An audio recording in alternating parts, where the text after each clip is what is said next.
아주 그냥 건들기만 해 색소 막 쏟아낼 거야. 피부의 멜라닌 색소 세포가 초민감 예민 보스 상태라고 생각해 보시면 돼요.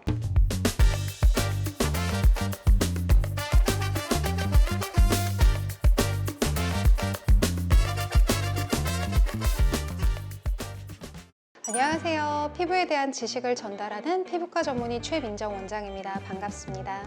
원장님, 기미랑 잡티가 뭐가 달라요? 다른 병원에서 기미라고 레이저를 수십 번 했는데 그대로예요. 이런 질문 하루에도 진료실에서 정말 많이 받고 있습니다. 뭔가 얼굴에 거뭇거뭇하게 생기고 지저분해 보여서 왔는데 내 눈에는 다 비슷해 보이는데 이게 흑자, 검버섯, 잡티, 기미, 후천성, 양측성, 오타양 모반, 편측, 군직선 모반, 카페올렛 반점, 평평 사마귀까지 겉으로 보기에는 다 비슷해 보여도 색소는 너무나 종류가 많고요. 발생 원인도 다르고 치료 방향도 완전히 다릅니다. 내 얼굴에 있는 것이 정확히 무엇인지 알아야 내가 어떤 치료를, 어떤 레이저를 받아야 할지 정확히 알게 되고요. 구체적인 계획을 세우게 됩니다. 오늘 영상에서는 많은 색소들 중에 기미와 잡티, 이 둘의 차이에 대해서 그리고 어떤 치료가 효과적인 치료인지 알려드릴게요.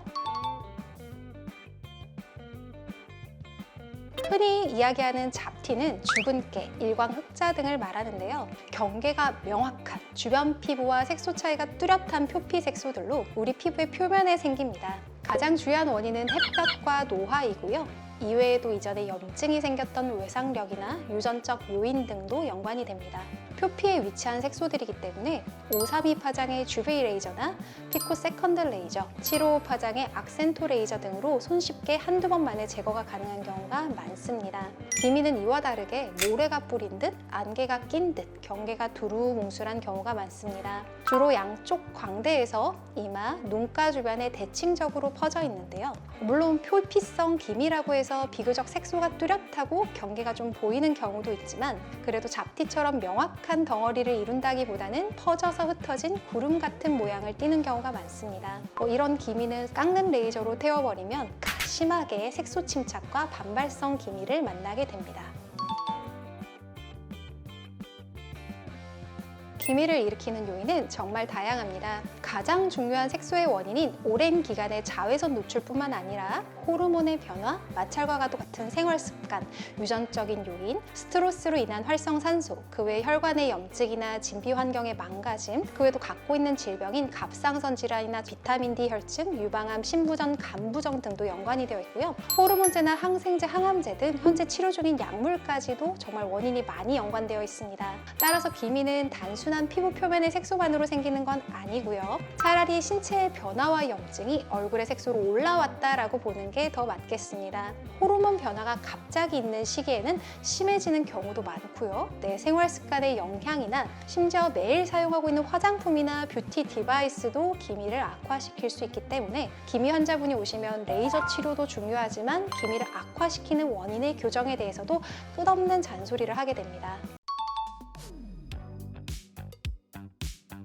기미는 앞서 말했듯이 색소만의 문제는 아니고요. 여러 가지 요인이 얽혀 있다고 말씀을 드렸는데요. 여러 가지 요인들로 인해서 피부 장벽이 무너지고 흔들리다 보니까 피부의 멜라닌 색소 세포가 피부의 염증과 무너진 장벽 때문에 초민감 예민 보스 상태라고 생각해 보시면 돼요. 아주 그냥 건들기만 해 색소 막 쏟아낼 거야. 딱 이 상태인 거죠. 결국 색소를 깨부숴야 기미가 치료가 되니까 레이저를 쏘긴 쏴야 되는데 언제 터질지 모르는 마치 쥐레밭에서 담배꽁초를 줍는 느낌이랄까요? 터질지 모르는 멜라닌 세포 눈치를 살살 보면서 노심초사하면서 치료할 수밖에 없는 거죠. 따라서 기미를 치료할 때는 세게 활활 태워내면서 치료하면 가뜩이나 약해진 피부 장벽은 다 망가지고 치료한 직후 색소들이 터지면서 잠깐 하얘졌다가 빨개졌다가 더욱 새카매지는 악화가 발생하게 되는 거죠.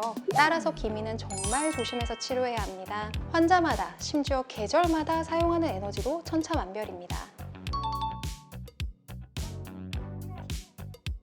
정말 조심해서 치료했는데도 멜라닌 색소세포가 너무 민감하면 기미가 악화가 됩니다. 오랫동안 미백 연고, 자외선, 강한 자극으로 시달렸던 멜라닌 세포들이 민감하고요. 혹은 몸이 아프거나 염증이 심해졌을 때도 그렇습니다. 주변에서 아프고 난 뒤 얼굴이 시커매졌다라고 하는 분들 간혹 보시죠. 이외에도 멜라닌 색소세포들이 민감하고 불안정한 기미들로는 눈가에 나이키 로고 모양의 띠기미, 남성에게서 발생한 기미, 혈관 확장성 기미, 저색 색소와 과색소가 동시에 보이는 기미, 레이저 후에 반발로 올라오는 기미, 혹은 도미나 크림 등 미백 크림을 오래 사용하고 발생해버린 기미, 항암 치료 중이거나 여성 호르몬 치료 중인 분, 또 여성 호르몬과 관계된 유방, 자궁, 난소 쪽 질환이 있는 분의 기미 등이 있겠습니다. 이런 경우는 정말 조심해서 치료를 해야 하고요. 아무래도 치료 횟수도 다른 기미들에 비해서 오래 걸리죠. 잡티와 다르게 기미는 부드럽고 점진적인 치료가 핵심입니다. 민감해진 멜라닌 세포를 자극하지 않으면서 쏟아진 색소를 살살 치우는 게 최우선 포인트죠. 더불어 진피 환경을 개선시키고 민감해진 멜라닌 세포를 안정화시켜야 재발을 막을 수 있습니다. 레블라이트 SI와 같이 QSND 레이저 중에서도 PTP 모드로 에너지를 부드럽게 쪼개서 자극을 덜 주는 방식을 쓰거나 자극이 적은 낮은 에너지로 색소를 잘게 부숴주는 피코세컨드 레이저, 혈관을 개선하는 GV 혈관 레이저 등을 복합적으로 사용합니다. 또한 진피 환경을 개선시키기 위해서 고주파 에너지 장비도 사용되고요. 히알루론산, 비타민C, 글루타치온 등 환자의 피부 상태에 맞춰서 매번 다양한 방식의 약물과 레이저, 에너지 기반 장비 등을 조합하여 다양한 방법으로 치료가 들어가고 있습니다. 환자분들의 기저 질환이나 치료 회차에 따라서 에너지가 달라지고 여름과 겨울이 또 다르고 내원한 당시의 피부 상태에 따라 달라지고 이전 레이저 치료에 대한 반응에 따라서 또 치료 방법이 달라집니다. 정리해보면 기미는 저자극으로 반복 치료를 하는 거고요.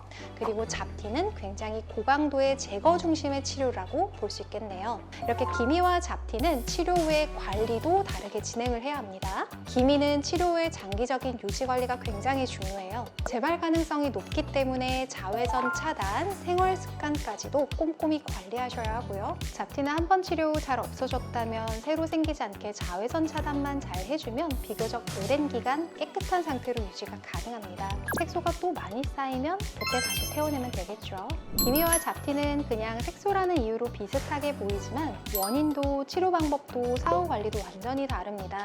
이제 내 얼굴에 있는 것을 구분할 수 있을까요? 내 피부에 맞는 정확한 진단이 무엇보다 중요하고 색소 치료는 꼭 경험 많은 피부과 전문의와 상의해 진행하시는 것을 추천드립니다. 다음에도 유익한 피부 정보로 돌아올게요. 감사합니다.